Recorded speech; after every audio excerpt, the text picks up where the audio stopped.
Muito bem, gente. Olha só, de acordo com o combinado, a gente vai fazer a correção da nossa atividade de ciências da natureza. Em sala de aula, na última aula, a gente trabalhou com biologia e física. Química, a gente ficou na pendência. Por isso que nessa última aula a gente trabalhou a distribuição eletrônica. O que foi que a gente trabalhou na última aula, em sala? Nós trabalhamos com biologia, falando a respeito da estrutura básica da célula. Em física, nós trabalhamos força. E em química, a gente começou a trabalhar a distribuição eletrônica. Dando sequência, então vamos para a resolução do exercício. A primeira questão, como vocês perceberam, eu pedi o seguinte: a distribuição eletrônica do bário, que tem número atômico igual a 56, e isso na ordem crescente de energia. O que é que eu quero dizer com isso? Quando a gente pede essa distribuição em ordem crescente de energia, a gente precisa ter conhecimento daquele diagrama ali, que é o diagrama de energia, ou também conhecido como diagrama de Linus-Pauling. O que é que a gente tem aqui? Observem. De acordo com o material que eu passei para vocês, vocês viram perfeitamente que a gente precisa saber que esse diagrama vai utilizar letras, também vai utilizar números. As letras, no caso K, L, M, N, O, P e Q, está representando as camadas eletrônicas. A ordem que a gente tem, 1, 2, 3, 4, 5, 6, 7, também está representando essas camadas. As letras minúsculas, S, P, D e F, representam os subníveis de energia. E o que são esses subníveis de energia? É a quantidade máxima de elétrons que cada camada suporta. O que é que isso quer dizer? Quer dizer o seguinte, que na camada K, ela suporta no máximo 2 elétrons. Essa camada tem o seu subnível, e nesse subnível eu tenho o número 2 em cima do S, dizendo que o máximo suportado por essa camada são 2 elétrons. Se a gente for agora para a camada L, essa camada eletrônica, ela vai suportar 8 elétrons no máximo. Observe que os subníveis S e P, cada um com o seu quantitativo máximo de elétrons. 2 para o S e 6 para o P. E assim sucessivamente. Observe, a M vai suportar 18, S2, P6, D10. Okay?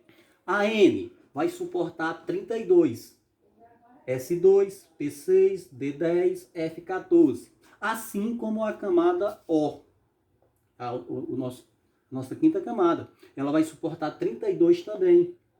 Na camada P, vocês vão observar que esse nível, ou essa camada aqui, ela vai suportar no máximo 18 novamente. E a camada 7, ou a Q, você vai ver que ela suporta no máximo 8. Até então, a gente sabe que ela pode suportar mais de acordo com os elementos que já foram sintetizados e a quantidade de elétrons que eles têm na sua camada eletrônica. Tá, ok, então vamos para a distribuição do bário. De acordo com o que ele está pedindo, em ordem crescente de energia, nós vamos utilizar então essas setas na diagonal. 1S, 2S, 2P, 3S, até distribuir o quantitativo de elétrons que nós temos aqui, que é 56 para o bário.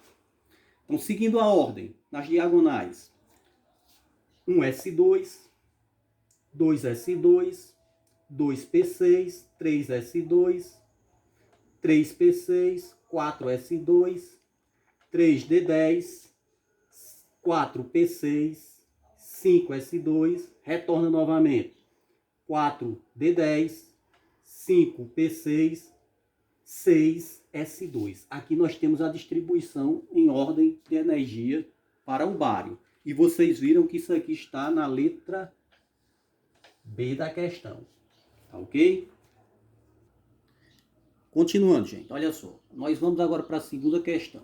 O que é que a segunda questão está nos pedindo? Qual a distribuição eletrônica em camadas do átomo de ferro? O átomo de ferro, como vocês podem ver, nós temos aqui que o seu número é 26, a sua massa é 56. O que nós queremos é o número atômico para distribuir esses elétrons. Essa daqui é bem mais simples. Vocês estão percebendo que a gente já tem o diagrama, Você precisa conhecer o diagrama, saber desenhar o diagrama é muito importante. E aí nessa hora a gente vai apenas fazer a distribuição em camadas, do jeito que ela pediu. Só que para isso a gente tem que saber quantos elétrons no máximo essas camadas suportam. O que é que a gente sabe? Nós sabemos que a primeira camada, que é a K, ela vai suportar aqui exatamente 2 elétrons. Olha que agora eu não estou mais distribuindo nas diagonais, porque ele está pedindo por camada. Eu estou utilizando aqui uma horizontal. Circulei, selecionei aqui a primeira camada, dizendo que ele suporta 2 elétrons. Na segunda camada, a gente está vendo aqui que ele vai suportar 8 elétrons. S2, P6. Agora, aqui na terceira camada, você vai ver que tem uma pequena diferença.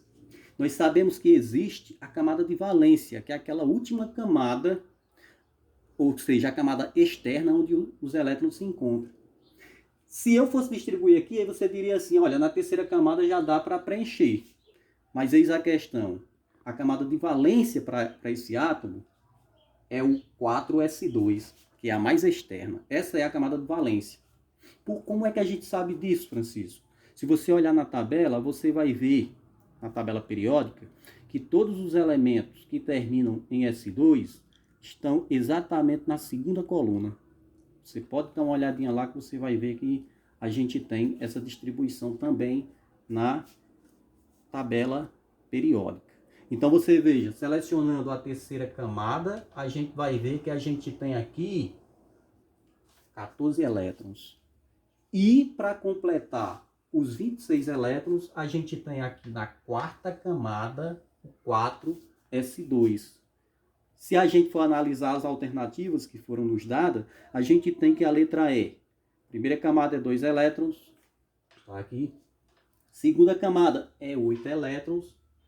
E a terceira camada, a gente tem aqui exatamente os 14 elétrons. Na última camada, que é a camada de valência, quarta camada, nós temos 2 elétrons distribuídos. Então aqui a gente tem que a alternativa é a letra E. Ok? Continuando, a terceira questão, ela está pedindo o seguinte. O ouro puro é um material muito mole para ser usado na obtenção de objetos. Por esse motivo, ele é endurecido com a formação da liga metálica, com a prata e o cobre. O ouro e suas diversas ligas metálicas são muito empregados em joalherias, fabricação de moedas e como padrão monetário em muitos países. Essas utilizações devem-se à sua boa condutividade elétrica, resistência à corrosão e a uma boa combinação de propriedades físicas e químicas. Quantos elétrons existe no último nível da configuração eletrônica desse metal? Aqui você precisa ficar atento, porque se você faz a distribuição eletrônica, 79 elétrons, você vai ver que seguindo aquela sequência no diagrama de Linus Pauling, a gente tem que a configuração termina aqui, ó, com 79 elétrons distribuídos. Um S2, 2S2 e seguindo sempre as diagonais. Quando chega aqui, aí tu diz, ó, a última camada é 5D9, mas ela está pedindo a camada mais externa na distribuição eletrônica. Se é a camada mais externa, você vai ver que a camada é essa daqui, ó, a quinta camada. E qual é o elétron mais externo? O mais externo é exatamente 5s2. Essa daqui é a camada de valência para o ouro. Então, nós temos que, das alternativas, a letra E é a nossa opção. Valeu, gente. Até a próxima. E aí a gente dá sequência aos nossos estudos de ciências da natureza.